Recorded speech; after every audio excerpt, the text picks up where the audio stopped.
Falso corretor tenta vender uma casa pela internet. Com a colaboração da TV Pajuçara, vamos ouvir o que diz o presidente do Conselho Regional de Corretores de Imóveis, o Cresce de Alagoas, Sérgio Cabral. Confira. A grande maioria das pessoas que estão procurando imóveis procuram normalmente uma plataforma, né? E o que acontece? As pessoas às vezes caem em certos golpes porque, muitas vezes, pela a vantagem oferecida, né?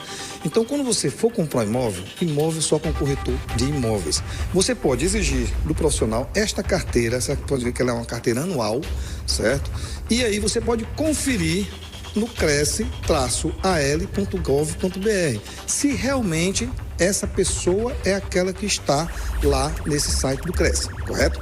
Sendo feito isso, não pague nada sem a presença do proprietário ou no cartório e com os documentos exigíveis para uma escrituração ou até mesmo para o fazimento de uma promessa de compra e venda, que é, primeiro, uma certidão de ônus do imóvel. Essa certidão vai dizer quem é o legítimo proprietário que está no registro, a certidão de quitação do IPTU e certidão de quitação do condomínio. Essas são essenciais, certo? E aí você faz uma promessa de compra e venda se for parcelado. Se for escriturar esse imóvel de imediato, né, leva-se ao cartório para se lavrar a escritura. E não se paga sinal a corretor, não se paga sinal a ninguém que não seja o proprietário que vai assinar essa documentação. Então a dica é: o senhor é corretor? O senhor pode me mostrar a sua carteira profissional? Sim. Desenrolar, você não está comprando um sapato de fechar ali de imediato, né? Vou pensar, à noite chega em casa, pesquisa, Cresce AL e vê se realmente a foto bate com esse rapaz que apresentou a carteira, entendeu?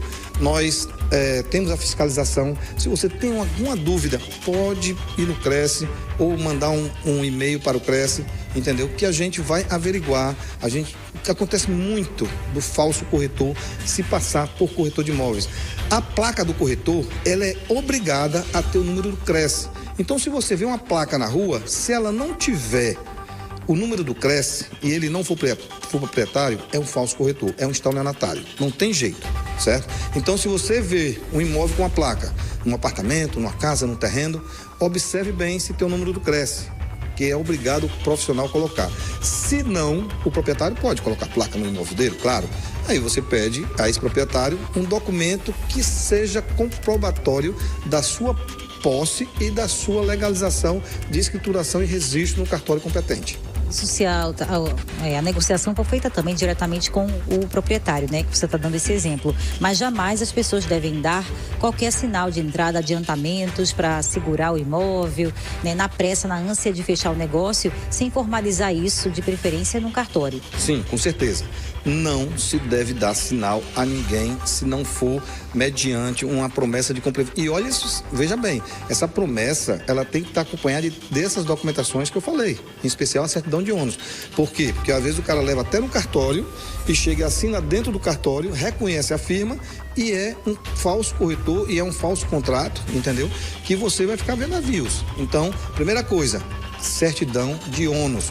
Naquela certidão ela vem dizendo ao real proprietário se existe inclusive algum gravame nesse imóvel que o impeça de ser vendido, entendeu? Você lá no Cresce tem conhecimento de muitas denúncias que chegam. Não é raro chegar denúncia de falso corretor atuando aqui em Maceió ou em outras cidades de Alagoas. Sim, acontece muito. Em especial quem procura o imóvel em certas plataformas. Tem plataforma que não exige nada para você anunciar. O que acontece? O cara às vezes pega até um anúncio de um corretor, não é? E aí ele busca aquelas fotos e anuncia esse imóvel com uma certa vantagem.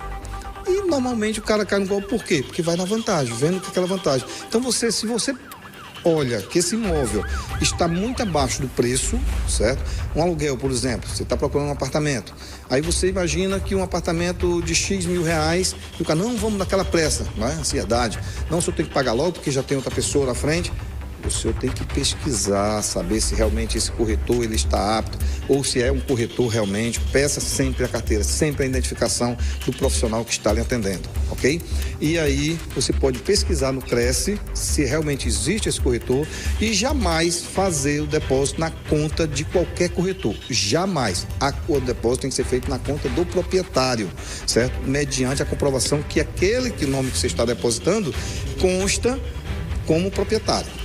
Perfeito. Essa dica também é muito importante, né? De saber que você não vai passar o dinheiro para o corretor, mas sim diretamente para o proprietário, ainda que qualquer negociação tenha sido fechada com o corretor, né? Por intermédio do corretor. Uma procuração, né? A não ser que o corretor apresente uma procuração pública, venda de imóveis, só pode ser feita com a procuração lavrada em cartório.